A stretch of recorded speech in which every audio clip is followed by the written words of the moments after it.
Hello. Okay. 12 months ago, I heard that horrible sentence coming out of my specialist's mouth. Well, this is never easy. It's funny the things that you remember clearly, and that moment, of all the moments, is forever etched in my mind. It was the moment my stomach sunk, because I intuitively knew I was turning another corner, down a very dark alley. The same way I knew deep down that first time I felt sharp pain in my pelvis when I was trying to fasten my skinny jeans, and that knowing internal voice said, that's something serious. I had gone into that consultation feeling nervous. I had told my lifeline, my sister, not to bother taking any more time off work to come with me. It wasn't going to be a significant meeting.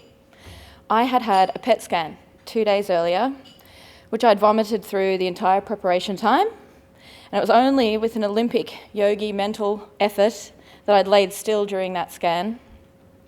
I promptly vomited the moment it was over, and the entire way home and all through the evening. I was convinced that the scan was a total mess, that I'd failed, and that was why I'd been asked to come back in. It was a really important scan, as it was a planning scan for a second round of radiation. I had already completed 6 weeks of radiation only 5 months earlier, and I'd been advised that another round of radiation would come with significant risks, and therefore a second round would have to be extremely exact. It was my last option on the short list of current curative treatments for ovarian cancer. After a brief, blurred explanation about why radiation treatment was now being withdrawn, my internal self was screaming, I don't care about damage to my bowel or my internal organs. Just give me the radiation if I'm going to get to live. But of course, I didn't say that. She quickly wrapped up the uncomfortable conversation and sent me across the hospital to the consulting rooms of my oncologist, who would now be in charge of my future treatment. I flopped into the chair and I looked up to her hopefully, hoping it was a mistake or at least expecting some words of comfort. But instead, she just led with, so what painkillers do you want? I asked what other treatment I could do. And she said to me, well, we can do second-line chemo. If you want. It has a really low success rate and it might be more pain than it's worth. I told her I wanted to do that palliative treatment. I was secretly hoping I would be that minority that happened to respond to that treatment. I couldn't believe it sounded like she was suggesting I give up. That treatment was administered every 4 weeks, and my condition was bad and had deteriorated quickly. Believe it or not, looking at me now, I was losing weight rapidly. I couldn't eat, I didn't want to eat, and I couldn't keep any food down. I had no energy. I spent my days between laying in bed and laying on the couch. I was taking painkillers constantly. But my mind was active and I was desperate. I researched everything. I started considering buying into the alternative ideas that I'd heard over the preceding months. Those frustrating, unquantified conversations like, my aunt read on the internet that eating apricot kernels cures cancer. Or cancer thrives in an acidic environment, so to cure your cancer, you must go on an alkaline diet. Suddenly I remembered Jim Steins had done a coffee enema every day during his treatment for brain cancer. The first time I heard many of these things, especially the apricot kernel thing, I thought, wow, how utterly ridiculous. Who would believe that? But when you're staring down that dark barrel, suddenly, in the absence of something else, trying to force an apricot kernel down or a coffee enema up, if you get to live, it doesn't seem like such a bad risk. For the record, I never consumed an apricot kernel or a coffee enema, and I'm not advocating for that. But I do understand the desperation to live, and this can be an extremely vulnerable place to be. I do believe a positive attitude will help, but I don't like feeling like your attitude will ultimately dictate your outcome. It's not your fault if you become terminal. I will confess, I did try the alkaline diet. It's pretty easy when I could barely eat anyway, and I figured it couldn't hurt. It didn't hurt, but it didn't help. I searched online furiously. I came across many alternative treatments, the most heartbreaking of which was reading an account of a woman who had paid thousands of dollars for an alternative treatment at a private clinic. She bankrupted herself pursuing this treatment and passed away, suffering immense pain shortly after. This story terrified me to my core. I was so desperate, and I got it. I was open to and trying alternative options, and I was ready to go down the alternative roads. But equally, if dying young was my fate, I wanted to do so without causing myself more harm or heartbreak. Amongst my exhaustive research was clinical trials. I had erroneously believed if there was an appropriate clinical trial available, my oncologist would have referred me to it. This was not the case. I endeavoured to undertake research into available trials myself, but I was stumped. My first port of call was the Cancer Council website. They have a tab where you can search open trials in Australia. I did this, and just typing in ovarian cancer returned over 32 pages. Even just reviewing that first page, the listed trials may as well have been in Chinese. I mean, I consider myself reasonably intelligent, but I couldn't understand what they were for or if I would qualify. So I reached out. I hope everyone here has a nurse liaison like I have. I called her to discuss my desire to investigate trials, and I flagged a couple I thought might be something.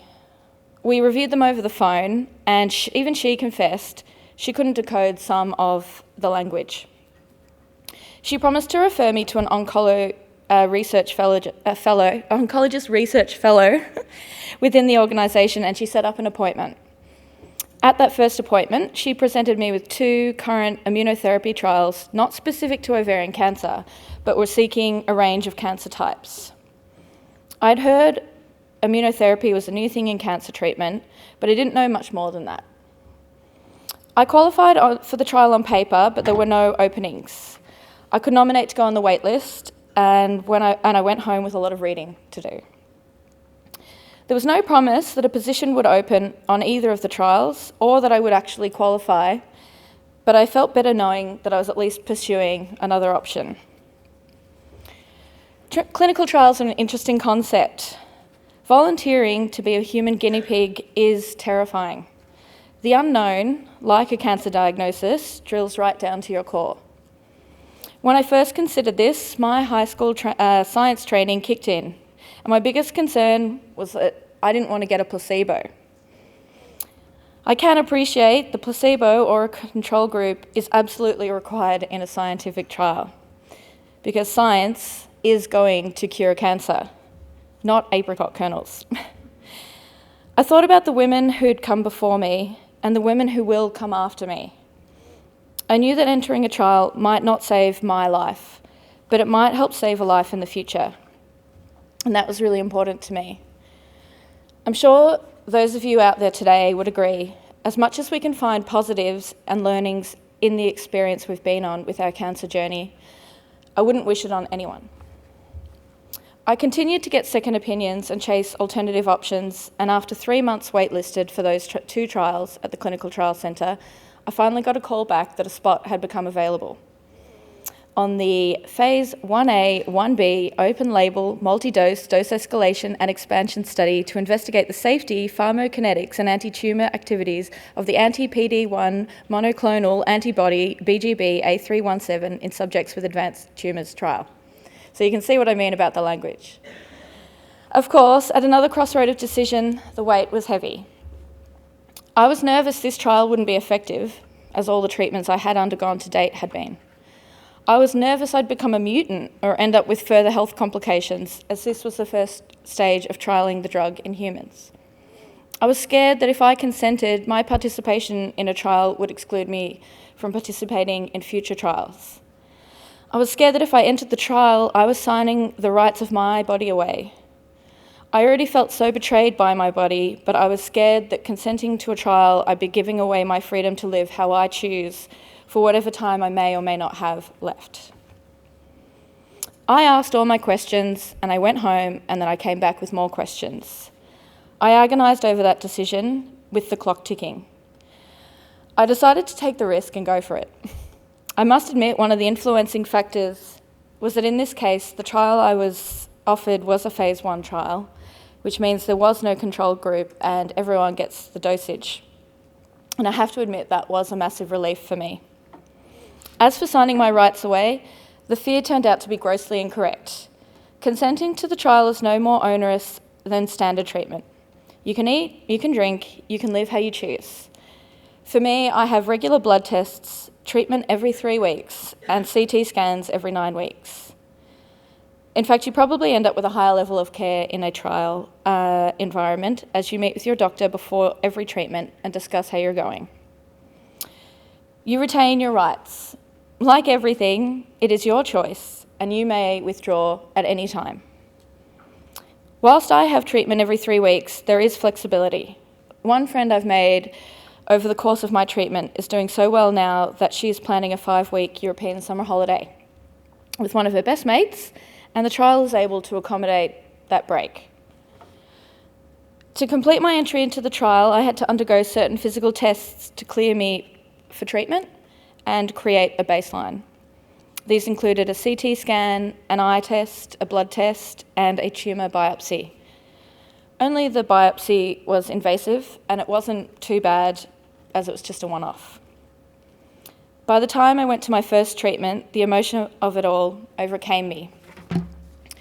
My condition had progressed that I couldn't even walk standing up straight.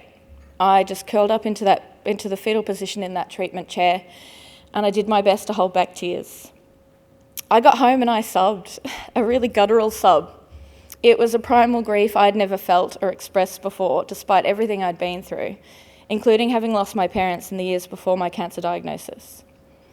I sobbed for what I'd gone through, and I sobbed for my grief that I was rapidly approaching death's door. But miraculously, only 10 days later, I stopped needing to take pain medication. My energy started to return, my appetite returned, and as you can see, I ate everything. 9 weeks after I commenced treatment, I had my first scan. The results? My tumour had reduced by more than 50%. That was the first good news I'd ever heard related to my illness, and I only continued to improve from there. My most recent scan in March showed 2 out of the 3 tumours from my baseline scan are no longer measurable, and the remaining tumour has reduced to just 1.5 centimetres. I am living as if I am not ill, and from where I was such a short time ago, it is truly a miracle. So I guess in conclusion, I wanted to say, be your own advocate and don't expect someone to save you. Keep asking questions. Keep searching for new trials. We are in a rapidly changing world, and if you can hold on until tomorrow, we are so close to more significant breakthroughs. I really want a cure for cancer, and it's my dream that everyone gets their miracle in their pursuit for life. Thank you.